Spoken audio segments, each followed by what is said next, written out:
and thanks for being with us tonight. It's very good to have you here.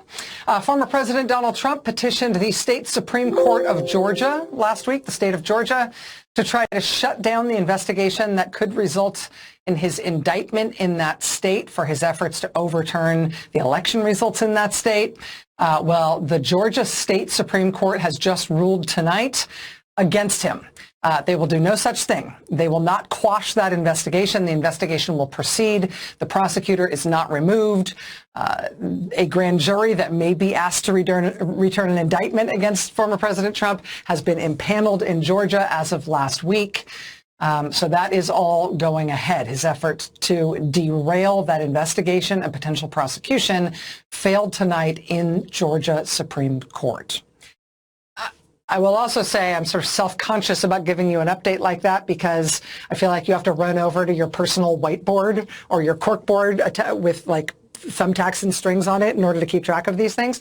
If you are starting to feel like all these stories about Trump facing charges are all blending together, if you're having a hard time keeping straight all the jurisdictions in which former President Trump is being put on trial on criminal charges or might be, first of all, you do not have to feel embarrassed about that. You are not alone. It is getting hard to keep track. And second of all, we're going to have a little bit more on that later on in the show tonight. Help hopefully with just disentangling all his indictments and potential indictments and how some of them may affect whether others of them may go forward. We'll have a little disentangling help, a little disambiguation help with that coming up later on this hour tonight. We're also tonight going to be talking with Pennsylvania's Governor Josh Shapiro. Josh Shapiro, as Pennsylvania governor, has just pulled off like a carnival feat of strength. It's the gubernatorial equivalent of bench pressing a car or winning a tug of war with an elephant or something. Governor Josh Shapiro just did something that nobody thought was possible in his home state of Pennsylvania. He's going to be joining us live here in just a moment to talk about that. But we start tonight with an update on something that we've been covering for a couple of weeks now. Something that I'm telling you is going to be the political sleeper hit of the summer. You might have seen there's this big New York Times story today. Big story, very important story, about how the leading Republican presidential candidate, Donald Trump, and Republicans more broadly, have this plan that they want to put in place if the Republican Party wins the presidency in 2024. They're calling it Project 2025 because this is a plan that's supposed to go into effect upon the inauguration of Donald Trump in 2025. Either Trump or some other Republican president gets inaugurated in January of 2025, and Project 2025 thereby goes into effect. This plan is being coordinated by a right-wing think tank called the Heritage Foundation, and it is a plan to radically change the form of governance that we have in the United States so as to concentrate all the power of the government in the hands of a single leader. Quote, our current executive branch was conceived of by liberals.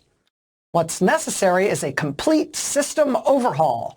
Quote, what we're trying to do is identify the pockets of independence inside the U.S. government and seize them.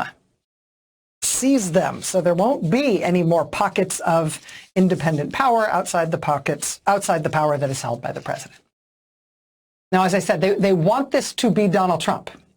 They want him to be the guy in whose hands all this power is concentrated. But they say they would plan to do this with any Republican president. The plan is to change the structure of the U.S. government so the next president, the next Republican president, will take direct control of all state power. He would, for example, take over all federal law enforcement and run that directly for his own benefit through the DOJ. There would be no more independence of federal law enforcement. The next president would take control of private business in this country for his own benefit through the powers of the FTC, the Federal Trade Commission. The next president would revive an old and, I should say, illegal practice called impoundment, which would basically take away the fundamental powers of Congress and put that power, too, in Trump's hands. Again, identify the pockets of independence and seize them. So instead of checks and balances and limited government, we'd have more of a strongman system of government. We'd have a single leader with all the power of the state personally arrogated to him. No other part of the government, no other thing in the country at all would be allowed to constrain him. That sounds nice. It at least sounds simple. That said, it is obviously fundamentally opposite to the whole idea of why we exist as a country in the first place. And I think it's no surprise to see an article like this, to see reporting like this in the Times today. I think everybody sort of knows that this is where the American political right, where the Republican Party has been heading in the Trump era. But still, I think the reason this reporting today is getting so much attention and causing so much consternation is because, however much this might be the dream of the Trump era right wing in American politics, for the most part, the American people really don't want this. And so it's one thing to sort of see it hinted at or to feel like this is the kind of system they'd like to replace our system with. It's another thing to see it in black letter print, right? To find out that they've put a name on it, that it's a project that has an implementation date and they're getting it ready. I mean, in general, by and large, the American people don't want to live under a single leader who has concentrated all power in his own hands and nothing constrains him and nothing else matters other than his own whims and preferences and grudges. You don't want to live in a country under a leader like that who's a good guy, let alone a leader like that who's a bad guy. I mean, you don't have to be a civics dork to know that you don't want that. and I think by and large, the American people really don't. But here's the thing. While that is the vision at the top for the American political right in the Trump era, that's what they want for their national leader. That's what they want the American presidency to become. It's also their broader project for what they think of governance. If you just go down a step or two from their strongman vision for the guy at the very top, they're also getting very big ideas about what to do with their power in the states right now. This is not something they need a Project 2025 for. This is not something they have to, wait until they hope they can oust President Biden and swear in a Trump or another Republican president in 2025. This is something they're doing now. And this is why I say I think this is the political sleeper issue of the summer. Just 1 week ago here on the show, we reported that the Republican Attorney General of Tennessee was seizing private, unredacted medical records of people in Tennessee. So you go to the doctor, you have an expectation that your healthcare experience is private, that your medical records are confidential. But in Tennessee, families recently got a notice from the Vanderbilt University Medical Center telling them that their personal, unredacted individual medical records had been taken by the state attorney general. These records were seized without the consent of these patients, without any way to opt out. He just took them, and his office still has them, has had them for months. Now, in Tennessee, like in every state where Republicans are in power, Republicans in that state have been going after trans people. And the medical records the Tennessee Republican Attorney General confiscated were from trans people and other people who had attended a clinic in Tennessee that provides gender-affirming care. Now, at this point, some of you watching me right now are thinking, oh, that's what this is. Like, oh, this is one of those things about trans, gender-affirming care. That's probably thinking, oh, that's too bad for trans people in Tennessee. I wouldn't wish that on anyone. But yeah, we know the Republicans are really coming after those people. So, that's bad for them, but it's not really a surprise. This is kind of a niche story. Alas, actually, it turns out that once you've convinced yourself that you have the right to go take the private medical records of people you've decided are bad people, once you've decided that you have the right to go take the private medical records of people because you think they don't actually have the right to make their own decisions for their own lives and their own health care, and so therefore they don't have any legitimate expectation of privacy. They don't have any legitimate expectation of protection from you. Once you've decided that you've got that kind of power, you've got those kind of rights, well, it's amazing how far and how fast those feelings will take you. So it was just a week ago, we covered Tennessee's Republican Attorney General seizing the private medical records of trans people in that state. Well, here's the lead in a breaking news story in the Tennessean newspaper tonight. Tennessee's Attorney General wants the state to be able to investigate and compel information on out-of-state abortions. These are your private medical records. They are taking them already from trans people in Tennessee. Now they want to take them from any Tennessee woman who has had an abortion in another state. In another state? Yeah, if you live in Tennessee and you need to get an abortion, well, Republicans have instituted an abortion ban in Tennessee. So you can't get one in Tennessee anymore. You will need to travel out of state. But Tennessee's Republican Attorney General now says he intends to effectively follow you out of state to get your medical records to see if you got an abortion somewhere else, even in a state where it's legal. That's the Tennessean tonight. And oh, look, it's also in Kentucky. Tonight in the Louisville Courier-Journal, the Kentucky Attorney General wants Kentuckians' out-of-state abortion records to be available to authorities. Oh, it's not just Tennessee, it's also Kentucky. Oh, and look, here it is in Arkansas, too, today in the Arkansas Times. Arkansas Attorney General wants to know about your out-of-state abortion. It's happening with the Republican Attorney General in Arkansas, too. Oh, and look, here tonight. Here it is in Georgia. Georgia Attorney General. And here it is in Mississippi. Mississippi's Attorney General. This is from Mississippi Today, a nonprofit news organization which was actually first to break this story with this headline, Mississippi's Attorney General wants to make info on out-of-state abortions available to Mississippi authorities. Mississippi has banned abortion. There is no abortion clinic left in Mississippi. So if you live in Mississippi and you need to get an abortion, you will need to figure out how to get yourself out of Mississippi and into a state where you can legally get one. But the Republicans in state government in Mississippi say they will effectively follow you out of the state. By virtue of the fact that you are a Mississippi resident, sorry, they now claim the right to seize your medical records from a clinic in New York or in Illinois or wherever else you go. They claim the right to follow you there and take your private medical records from there for their own law enforcement purposes. And I just showed you headlines from Mississippi, Kentucky, Tennessee, Arkansas, Georgia, but it is actually 19 different states where Republican officials are going for this now.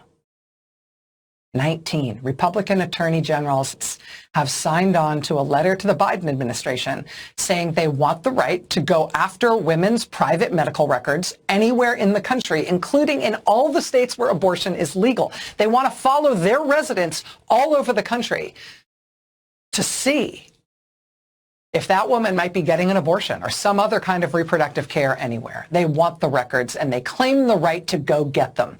Alabama, Alaska, Arkansas, Georgia, Idaho, Indiana, Kentucky, Louisiana, Mississippi, Missouri, Montana, Nebraska, North Dakota, Ohio, South Carolina, South Dakota, Tennessee, Texas, Utah.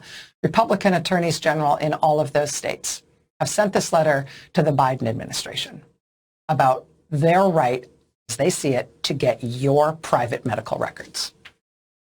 And they mean it for women getting an abortion or potentially fertility treatment or any kind of reproductive care, potentially contraception. And yes, also gender-affirming care of any kind. They claim the right to go take your private medical records to see what you're up to with that kind of care, no matter where you have gone to get it. How can you get away from something like this? I mean, if this is what they say they want to do, and it is, how do you get away from it? The reason they've written to the Biden administration saying they claim this right is because the Biden administration says they should not have the right to do this. The Biden administration is trying to assert federally that attorneys general from states where abortion is banned can't follow their residents to other states to see if they're getting banned care from someplace where it's legal. Beyond those efforts to protect this at the federal level from the Biden administration, you've also started to see blue states Places like New York and Washington State that have also passed state laws saying that nobody should be able to get private medical records like this. Just because you've banned abortion in your state doesn't mean you can effectively enforce it in mine. But here's 19 Republican states, 19 Republican state attorney generals saying they're going for it. And maybe they already are. When reporter Joe Sonka from the Louisville Courier-Journal today asked the Kentucky Attorney General's office if they have already pursued private medical records from Kentucky women who've had medical treatment in other states, the Attorney General's office didn't give Joe Sonka an answer. He says he has still not heard back from the Attorney General's office about this, which leaves open the possibility that maybe they are already doing this. Maybe they are already trying or getting these medical records. They used to say that the Republican Party was the party of limited government. This is a lot of things, but this is not that. Joining us now is Minnie Timuraju. She's president of NARAL Pro-Choice America. Ms. Timuraju, it's really great to see you. Thanks very much for being here. Thanks for having me. So I want to start with this letter from these 19 Republican attorneys general. They're writing to the Biden administration. Why? Why have they said that? Why have they taken this on as a matter that they need to take up with the federal government? You know, the Republican AGs have been increasingly extremist. They're some of the most egregious offenders of attacks of our fundamental freedoms, from the freedom to vote to reproductive freedom. It's not shocking that as they're losing the public opinion war on abortion, they're pivoting and trying to conflate gender-affirming care attacks with abortion care. You know, we know that the opponents for reproductive freedom and abortion access are the same as the opponents of gender-affirming care and the LGBTQ plus and trans communities. We know this because we know where the dark money is coming from. We know who the organizers are behind this. There's model legislation. This all kind of started with SB 8 in Texas, actually, my home state, which established this vigilante mechanism, right, and really encouraged citizens of the state to spy and report Texans who left the state to have abortions. And when you have organized entities with extremist organizations like, you know, Heritage Society, Christian Right to Life, they are literally disseminating model legislation and tactics within the AGs and between the legislatures. So it's not shocking. Our sense of this is they're losing the public opinion war on abortion. They are desperate to win back power. And in Mississippi, we know we have folks, the AG is currently up for re-election, and she's going to be in a tough race. So this is them fear-mongering against some of the most vulnerable Americans to try to score points in their increasingly desperate base. So we started covering this story when we learned about it in Tennessee, when families in Tennessee got notified by Vanderbilt University Medical Center that sort of much to their chagrin, the medical center felt compelled to hand over people's medical records when the Attorney General demanded them. Families didn't find out that the medical records had actually gone to the AG's office until months after they'd already been handed over, which I think was very distressing to a lot of these families. But it raises very practical questions immediately. One is, what can medical providers do to protect the privacy of their patients, both in Republican-controlled states where there may be bans on the kinds of health care that we're talking about here, but also in blue states where these things are legal and people should be able to obtain this kind of medical care without without government intrusion. But what can people themselves do to try to protect themselves if attorneys general in all of these states, I mean 19 states, are saying they think that people's private medical information like this is fair game? So I think you alluded to it before. The Biden administration, HHS, proposed this rule in response to an active, public comment period, but also the White House, led by Vice President Harris and the Gender Policy Council, has done 40-plus meetings with abortion providers, activists, patients in tough states like Idaho and Missouri. They've been soliciting feedback from legislators, AGs. They've known for a long time that this is what states were trying to do. The reporting you gave, they've been tracking this, which is also why the U.S. Senate Last year, Catherine Cortez Masto, led by Catherine Cortez Masto, also tried to pass legislation that would protect providers and patients from crossing state lines. Now, what can folks do in the states where these AGs are threatening their bodily autonomy and their freedom? They have to, frankly, the best choice is to fight back at the ballot box. We have to get more activist about removing extremist AGs.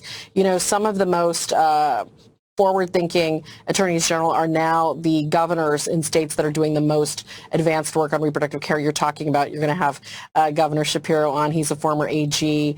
Maura Healey, former AG. I hate to make it political, but it is political. We have to organize reproductive freedom voters. To your point earlier in the show, Rachel, reproductive freedom voters have to become supporters of the broad range of freedoms for everybody, for our LGBTQ brothers and sisters. The other course of action folks can take is to challenge these bills and these laws in the courts. And a lot of our colleagues at ACLU, Center for Reproductive Rights, are working on litigation. Minnie Timuraju is president of NARAL Pro-Choice America. Ms. Timuraju, thanks very much for making time this evening. This is a story that I think is going to get more attention in days ahead. It's helpful to have you here. Thank you. All right. I should say when the Biden administration announced this rule to try to prevent, effectively, Republican attorneys general in Republican-controlled states from chasing their residents around the state, going after their medical, from chasing their residents around the country, going after their medical records. NARAL Pro-Choice America put out a statement saying, your conversations with your doctor and your decisions about reproductive health care, including abortion care, are your own business, no one else's. And I remember when they put out that statement at the time, I remember thinking at the time, like, yes, clearly that's the obvious bottom line from which we all proceed here. It's not the obvious bottom line from which at least 19 Republican states are proceeding now. It's incredible that this is contested ground, but boy, is it. All right, much more ahead here tonight. Stay with us. Whether you like him or you don't, Florida's Republican Governor Ron DeSantis has a presidential campaign that I think everybody acknowledges is not going very well. A couple of months and many millions of dollars into this thing already. He is right now trailing former President Donald Trump by over 30 points in the polls. He did not think it was going to go that way, or maybe he wouldn't have gotten in the first place. And now that the first fundraising numbers are in for his campaign, the headlines for DeSantis just keep getting worse by the day. Like these. DeSantis campaign sheds staff amid cash crunch. DeSantis campaign finances have some flashing warning signs. DeSantis fires roughly a dozen staffers in campaign shakeup. But while his presidential campaign is going poorly, spare a thought for the governor as to his day job, which is arguably going worse than his presidential campaign. And his day job, being governor of Florida, that has been going poorly on stuff that's sort of lower profile, but perhaps more unnerving. Take, for example, the fact that Florida is experiencing its first cases of malaria in a couple of decades. Under DeSantis, the top relevant jobs are vacant in the public health agency that's responsible for detecting and preventing the spread of diseases like malaria. So that's a bad time for there newly to be malaria in Florida.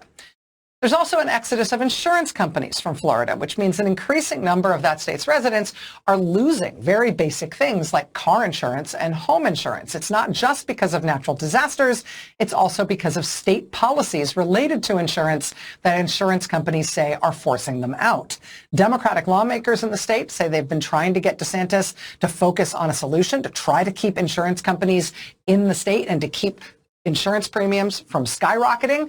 They say he is too distracted by his war on woke and by his failing presidential bid to do much of anything about it. There's also DeSantis's weird recent effort to create his own militia, something called the Florida State Guard, which is different than the National Guard, which can be called up federally. The Florida State Guard would answer only to him. The Miami Herald has some amazing new reporting about the Guard's leaders and recruits quitting in disgust, including one recruit describing it as a, quote, military fantasy camp. And then there's the stuff DeSantis is doing where you really can't improve on the headline, like this one. DeSantis signs Florida bill allowing radioactive roads made of potentially cancer-causing mining waste. What could go wrong? Yeah, if that's the headline that's running about you at home as governor, is the next thing the people of your state think, like, want him in charge of the whole country too. Even the big political stunts that Ron DeSantis has been so excited about, so eager to promote, those have been not turning out well for him recently either. Like, for example, his much heralded fight against Disney. However much he likes to crow about that, that has now resulted in a major lawsuit against him by Disney, which is the state's largest employer.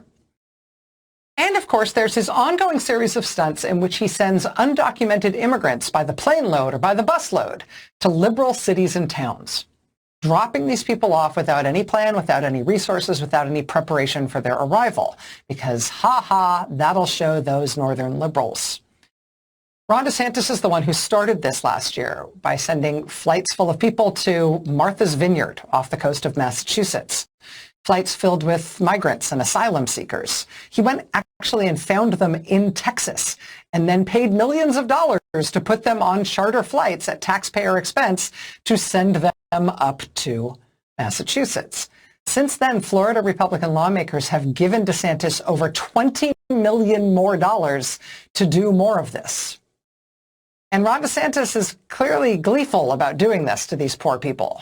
He thinks this is an awesome political stunt, but there's reason to believe it may not turn out well for him either.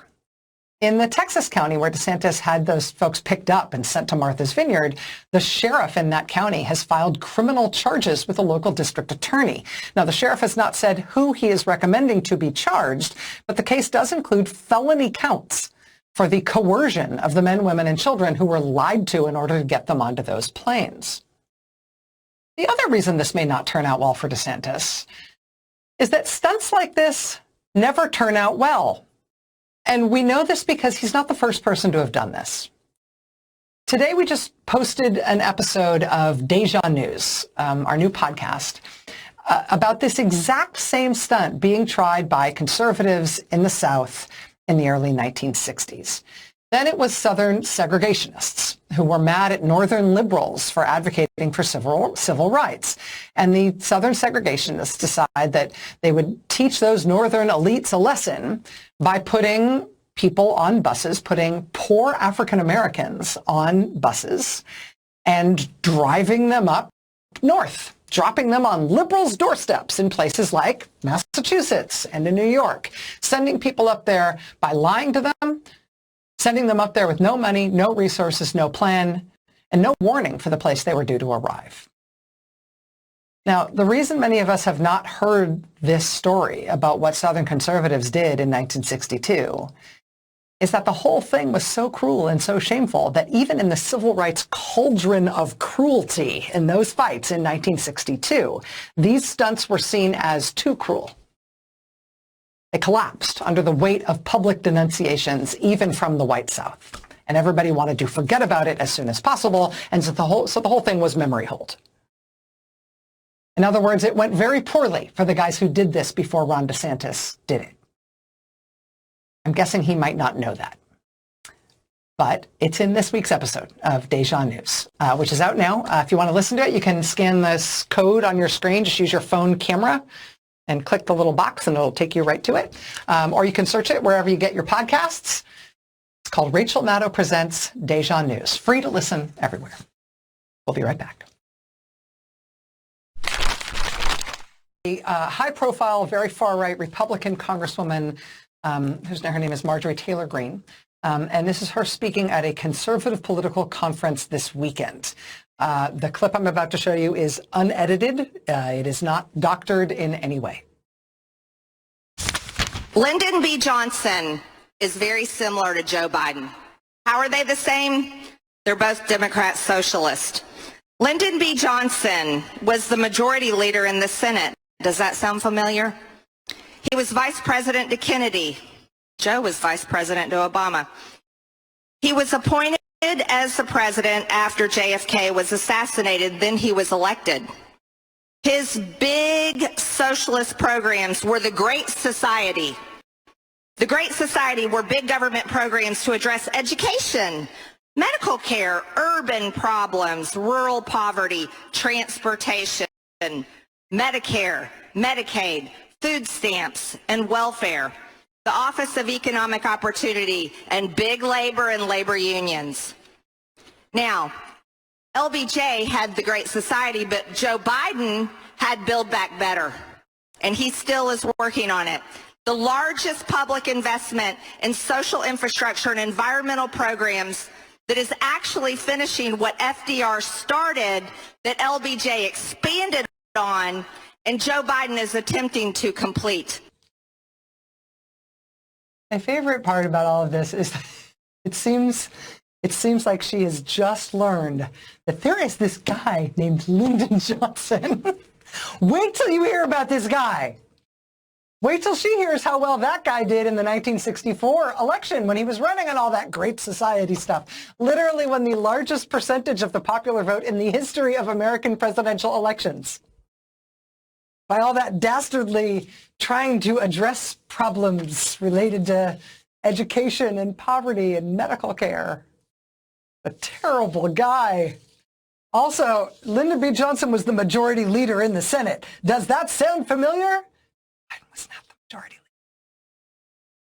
leader. Congresswoman Green spent this weekend trying to horrify her audience by telling them that Democrats, like they always have, want to do practical, popular things to improve people's lives. The horror.